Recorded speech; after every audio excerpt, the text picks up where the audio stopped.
नमस्कार, स्वागत है आप सभी का गणेश एस्ट्रो हेल्प में। मैं हूं आपके साथ डॉक्टर दिलीप और बहुत बहुत स्वागत करता हूं आपका ज्योतिष के इस प्रोग्राम में। ये वीडियो बहुत ही ज़्यादा स्पेशल है।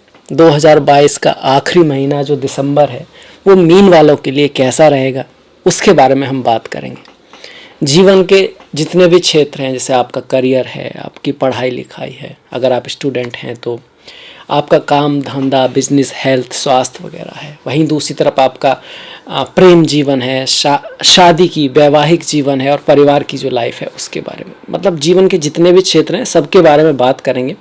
क्या उतार चढ़ाव आ सकता है, किन बातों को हमको ख्याल रखना है, और अगर कुछ उपाय हैं कर्म की दृष्टि से किन बातों का ख्याल रखें, या ज्योतिषीय जो उपाय हैं उसके बारे में भी बात करेंगे। पर सबसे पहले देख लेते हैं कि कौन सा ग्रह इस आखिरी महीने में कहाँ पर गोचर कर रहा है। तो देखिए, इस तरह से दिखती है आपकी गोचर कुंडली।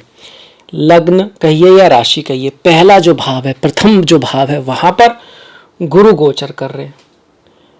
अंतर क्या है लग्न में और राशि में? राशि वो होती है मेनली जहां पर चंद्रमा होता है, हम उसको राशि बोल देते हैं। वैसे तो सभी राशियां हैं, पर जहां चंद्रमा होता है हम उसको मेनली राशि बोलते हैं इंडिया में, भारत में। और बाहर अगर आप देखोगे फॉरेनर कंट्रीज में, वहां जहां पर सूर्य होता है वो उसको राशि बोलते हैं। इस तरह से है। और लग्न क्या होता है? लग्न वो राशि होती है जो उत्तर में, जो माफ कीजिएगा पूर्व की जो दिशा है ना, वहां पर उदय हो रही होती है जन्म के समय। तो पहले भाव में आपके गुरु गोचर कर रहे हैं। आप इसको लग्न और राशि दोनों से देख सकते हैं, पर राशि से थोड़ा सा ज्यादा रिलेवेंट होता है, बस इतना अंतर है। द्वितीय भाव में राहु गोचर कर रहे हैं। कहां पर? द्वितीय भाव में मेष राशि में। गुरु अपनी ही राशि में, मीन राशि में गोचर कर रहे हैं और यहाँ पर हंस नाम का महापुरुष योग बना रहे हैं आपके लग्न में। और सबसे बड़ी बात है कि अब ये वक्री नहीं है, मार्गी है, तो बहुत अच्छा एक परिवर्तन है। मंगल जो है वक्री चल रहे हैं तृतीय भाव में। तृतीय भाव में वृषभ राशि में मंगल का गोचर तृतीय भाव में वैसे अच्छा माना गया है। चौथा, पांचवा, छठा, सातवां खाली है। अष्टम भाव में केतु गोचर कर रहे हैं आपके काफी समय से। अगली साल ये सारे ग्रह बदलने वाले हैं, शनि, गुरु, राहु। तो बड़ा परिवर्तन जो है वो साल के जो हॉरोस्कोप आएगा, साल का जो वीडियो आएगा उसमें आपको देखने को मिलेगा। नवम भाव में आप देख सकते हैं कि सूर्य गोचर कर रहे हैं, पर ये जो सूर्य है ना 16 तारीख तक सिर्फ नवम भाव में वृश्चिक में है। 16 तारीख के बाद ये आपके दशम में आ जाएंगे, धनु राशि में। तो इस तरह से सूर्य का परिवर्तन रहेगा। शुक्र और बुध को मैंने दशम में ही दिखा दिया है, क्योंकि बुध 3 दिसंबर को आपके दशम भाव में धनु राशि में आ जाएंगे, और शुक्र की बात करें तो 5 दिसंबर को धनु राशि में दशम भाव में आ जाएंगे। तो महीने की शुरुआत में ही आ जाएंगे, तो इसलिए यहाँ पे इनको दिखाया है। और शनि जो है पूरे महीने दिसंबर के आपके एकादश भाव में रहेंगे, और अब ये भी वक्री नहीं है, मार्गी है, तो ये अच्छी बात है। आप कह सकते हो अभी शनि गुरु दोनों के दोनों मार्गी हैं, दोनों के दोनों शुभ अवस्था में है, दिसंबर के महीने में भी, जनवरी में भी, फरवरी में भी। पर फिलहाल हम दिसंबर पे गोचर कर रहे हैं। तो सबसे बड़ी बात तो यही है कि लग्नेश लग्न में बैठकर ही हंस नाम का महापुरुष योग बना रहा है।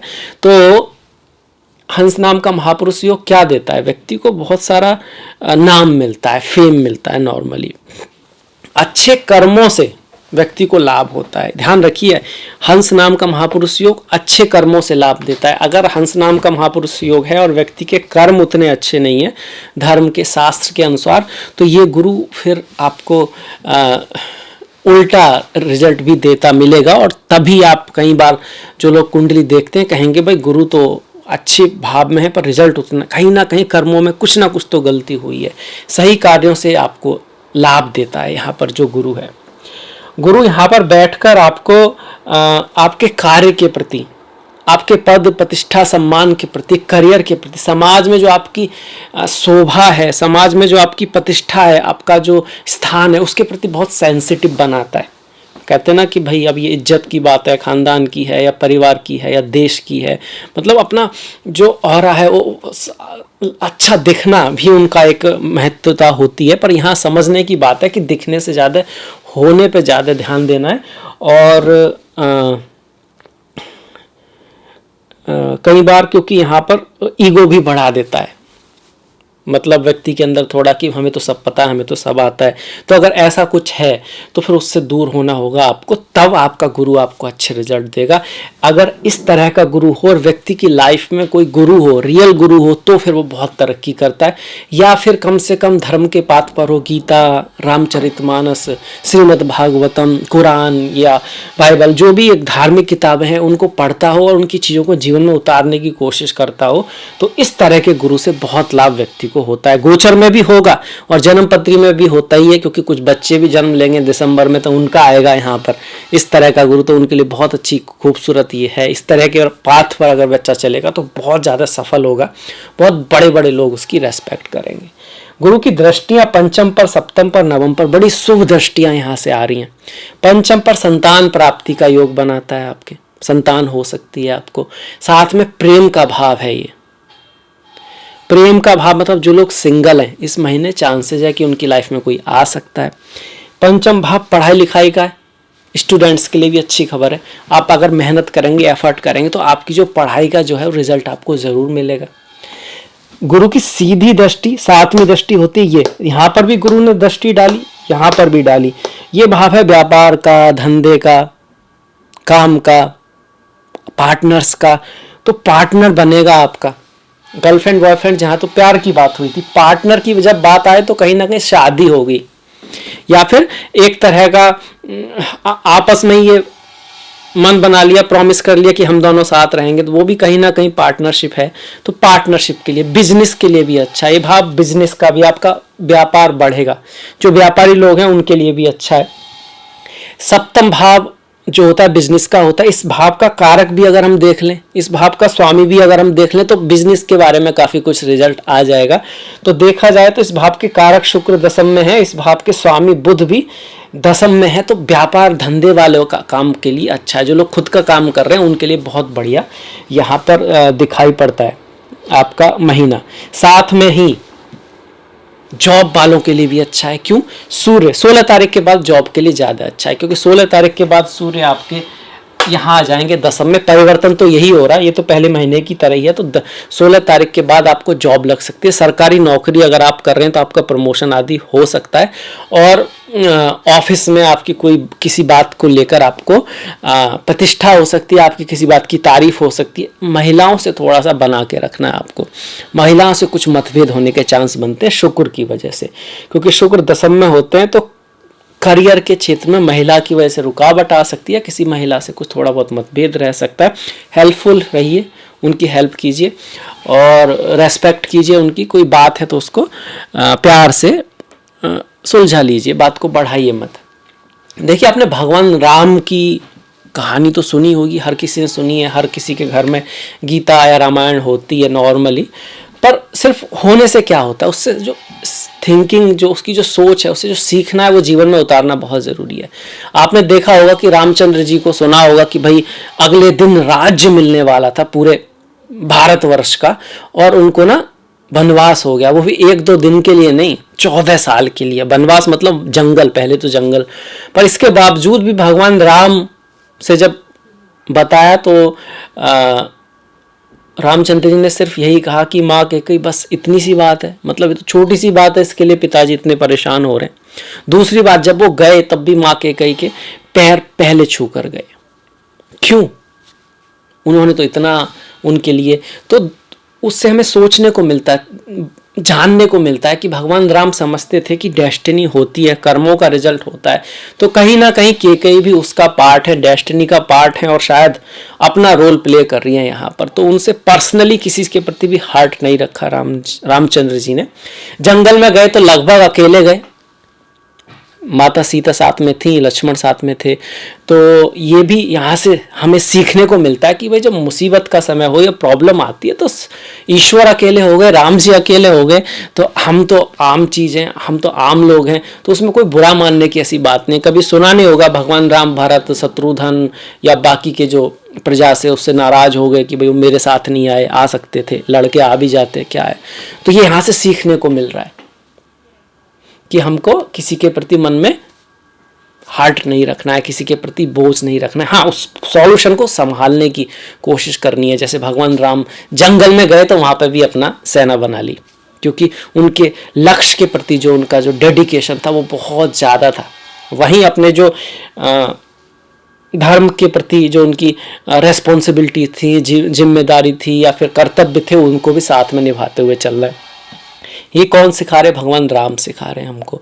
और यही कहीं ना कहीं रामचंद्र जी है ना, वो सूर्य के अवतार हैं, सूर्य अवतार हैं। भगवान कृष्ण चंद्रमा के अवतार हैं। तो सूर्य दशम में आ रहा है, तो आपको प्रतिष्ठा के साथ साथ धर्म पे भी चलना होगा। गुरु भी यही कहते हैं कि चीजें सही तरीके से आप करोगे तो महीना आपका बहुत बढ़िया रहेगा। अगले कई महीने आपके अच्छे रहेंगे, पर हमारा जो फोकस है वो फिलहाल जनवरी पर है। वहीं अगर बुध की बात करें तो मैरिज के लिए बहुत बढ़िया दिखा रहा है, व्यापार के लिए बहुत अच्छा दिखा रहा है, क्योंकि सप्तम भाव का स्वामी और चतुर्थ भाव का स्वामी कहाँ जा रहा है? सप्तम का स्वामी अपने से चतुर्थ में, 1 2 3 4, मतलब बिजनेस का सुख मिलेगा, परिवार का सुख मिलेगा, खास करके पत्नी का, पार्टनर्स का वो सुख मिलेगा आपको।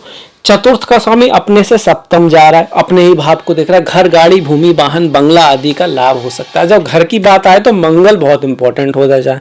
जमीन की बात आए तो मंगल थोड़े बकरी चल रहे हैं, तो घर का जो लाभ होगा उसमें कुछ थोड़े बहुत उतार चढ़ाव आपको देखने को मिलेंगे। अचानक से शायद ना हो। माता के स्वास्थ्य में सुधार होगा, माता के साथ संबंधों में सुधार होगा।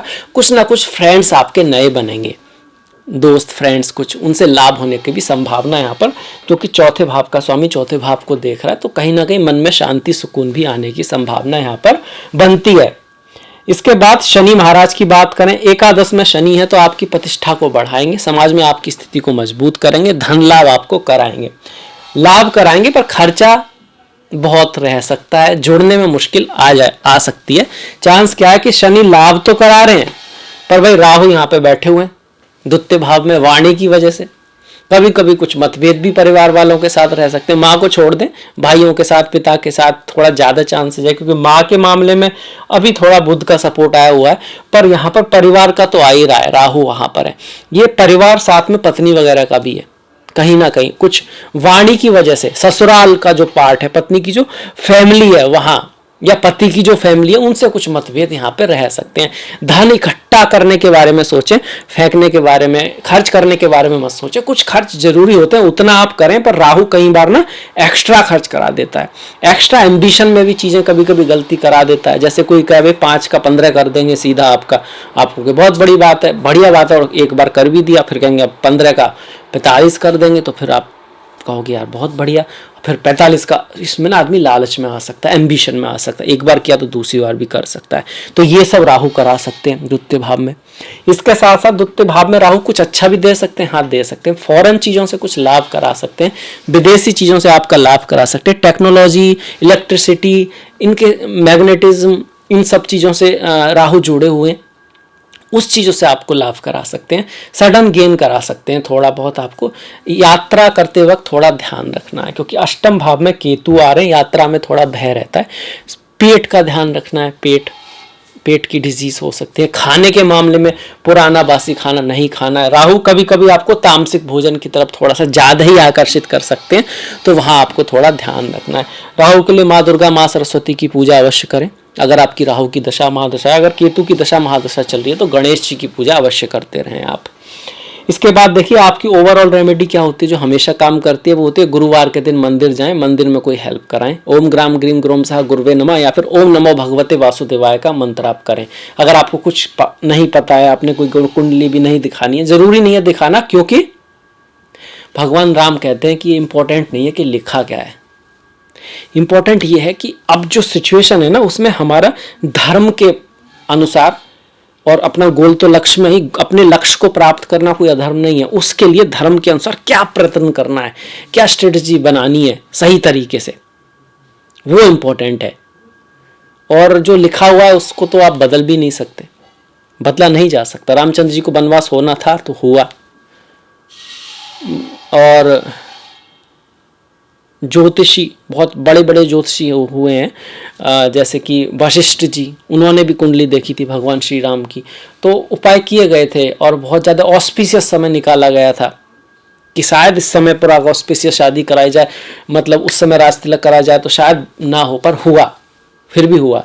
ऐसे ही लीलावती की एक कथा आती है, जो महर्षि की पत्नी मतलब बेटी थी, उनके कुंडली में इस तरह का योग था कि उनको ना शादी के बाद उनका पति मर सकता है। तो बहुत ऑस्पिशियस समय निकाला गया, कुंडली भी मिलान की गई, पर फिर भी हुआ। तो इस चीज़ में ज़्यादा नहीं पढ़ना है, पर हाँ कर्म के मामले में पढ़ना है। और थोड़ा सा आपका ज्योतिष आपको सही रास्ता आपके लिए कौन सा है, करियर का कोई रास्ता आपके लिए बेटर है वो बता सकता है। बेटर रास्ते पे उतार चढ़ाव आएंगे नहीं आएंगे ऐसा नहीं है, उतार चढ़ाव तो रामचंद्र जी के में भी आए। और सही बात तो यह है कि वो उतार चढ़ाव वाला समय के कारण ही रामचंद्र जी फेमस हैं और उसी से उनको बहुत कुछ सीखने को मिला। तो कई बार जिस चीज़ की हम शिकायत कर रहे होते हैं वही हमारे लिए ज़रूरी होता है, तो ये भी बात है। इसके बाद शनि भी हो गए, गुरु हो गए, मंगल। देखिए धन का स्वामी वक्री चल रहा है, भाग्य का स्वामी वक्री चल रहा है, तो लाभ आपको होगा, आपकी प्रतिष्ठा भी बढ़ेगी, पर थोड़ा प्रयत्न ज़्यादा करना पड़ेगा, एफर्ट आपका ज़्यादा रहेगा। आप तृतीय भाव में मंगल है तो कुछ छोटा मोटा छोटे भाई की लाइफ में कुछ उतार चढ़ाव आपको मिल सकते हैं, पर आपको पड़ोसियों का भाइयों का साथ भी मिलने की यहाँ पे योग बनता है, क्योंकि मंगल अपने ही भाव को देख रहे हैं, नवम भाव को, तो भाग्य में या पिता को लाभ करा सकते हैं। पिता से कुछ थोड़ा बहुत मतभेद तो हो सकता है पर उनको लाभ हो सकता है। मंगल की जो चौथी दृष्टि छठे भाव पर आपके रोग ऋण शत्रु का नाश करेगी, दसम भाव पर कंपटीशन बनाए रखेगी। कंपटीशन बनाए रखने का मतलब ये हुआ कि चीज़ें आसानी से नहीं आएंगी। आप सोच रहे हो भैया चार्ट तो बहुत बढ़िया बन रहा है तो अब फिर हमको क्या करना है, अपने आप ही हो जाएगा, ऐसा नहीं है, बहुत प्रयास करना होगा और तब जाके रिजल्ट आएगा। क्योंकि मंगल तृतीय भाव में प्रयास वाला व्यक्ति बनाते हैं, महत्वाकांक्षी बनाते हैं, एफर्ट करने वाला बनाते हैं। एफर्ट जब भी तो करेगा जब उसकी ज़रूरत होगी, इसका मतलब चीज़ें थोड़ी सी टफ होंगी, उनको करने के लिए एफर्ट करना पड़ेगा, पर हाँ उससे रिजल्ट आपका आएगा। तो सारे ग्रह हो गए हमारे। अब लास्ट महीने के त्योहारों को भी देख लेते हैं। इस साल का आखिरी महीने के कौन कौन से व्रत ज़्यादा हैं, त्योहार तो कुछ खास तो नहीं कह सकते। नई साल आएगी आपकी तो उसकी आपको शुभकामनाएं हों अभी से। और 25 तारीख को क्रिसमस होता है हमारा, यही त्यौहार है मेनली। तो अगर हम देखें तो व्रत हैं इस महीने में, जैसे कि 7 तारीख को मार्गशीर्ष की पूर्णिमा है आपकी। इसके बाद 3 तारीख को मोक्षदा एकादशी है, जो भगवान श्री हरि विष्णु के भक्त हैं उनके लिए बहुत इम्पोर्टेंट है। और 19 तारीख को सफला एकादशी, 19 दिसंबर को ओम नमो भगवते वासुदेवाय। 5-21 तारीख का प्रदोष व्रत है और 21 तारीख की शिवरात्रि है। चिदानंद रूपा शिवोहम शिवोहम, ओम नमः शिवाय। 11 तारीख को संकष्टी, 23 तारीख को पौष की अमावस्या है आपकी, और 16 तारीख को जो हमने बताया कि भाई सूर्य का परिवर्तन हो रहा है आपकी संक्रांति है। संक्रांति और अमावस्या का जो दिन है वो भी अच्छा होता है। कुछ लोग इसको मानते हैं अमावस्या वो दान के लिए अच्छा है, केयर करने के लिए अच्छा है किसी की। अनाथालय में, वृद्धाश्रम में आप कुछ कर सकते हैं, अपने घर में भी आप कुछ दान पुण्य कर सकते हैं, साफ सफाई कर सकते हैं। कोई सामान बचा है पुराना जिसको आप किसी को दे सकते हैं, जो बेकार में खराब हो रहा था किसी के काम आ जाए, इस तरह की चीज़ें। अपने पूर्वजों के नाम से कुछ करना, गीता के 7वें अध्याय का, गीता हुई, रामायण हुई, तो हमेशा ही उनको पढ़ना अच्छा है, साथ में उनको जीवन में उतारने की कोशिश भी करना, उससे समझने की भी कोशिश करना है कि भगवान राम हमको सिखा क्या रहे हैं, या फिर भगवान कृष्ण अगर कुछ बोल रहे हैं तो उसका क्या और भी मतलब हो सकता है। बहुत कुछ उनमें सीखने को है, उसको जब हम जीवन में लाएंगे तो कल्याण तो होगा ही होगा। खैर, अब हम इस वीडियो को समाप्त करेंगे, और अगर आपको वीडियो अच्छा लगा है तो लाइक कीजिएगा, सब्सक्राइब कीजिएगा, घंटी वाला बटन दबाना मत भूलिएगा। आपका सहयोग बहुत महत्वपूर्ण है। मैंने डिस्क्रिप्शन में लिंक दिया इंस्टाग्राम आदि का। देखिए बहुत सारे लोगों ने ना यूट्यूब पे सब्सक्राइब किया हुआ, तो इंस्टाग्राम पे भी अगर आप चाहो तो आप कर सकते हो, तो प्लीज़ कीजिएगा। और आपसे मुलाकात होगी नेक्स्ट वीडियो में। तब तक अपना ख्याल रखें, अपनों का ख्याल रखें, सभी का ख्याल रखें। नमस्कार।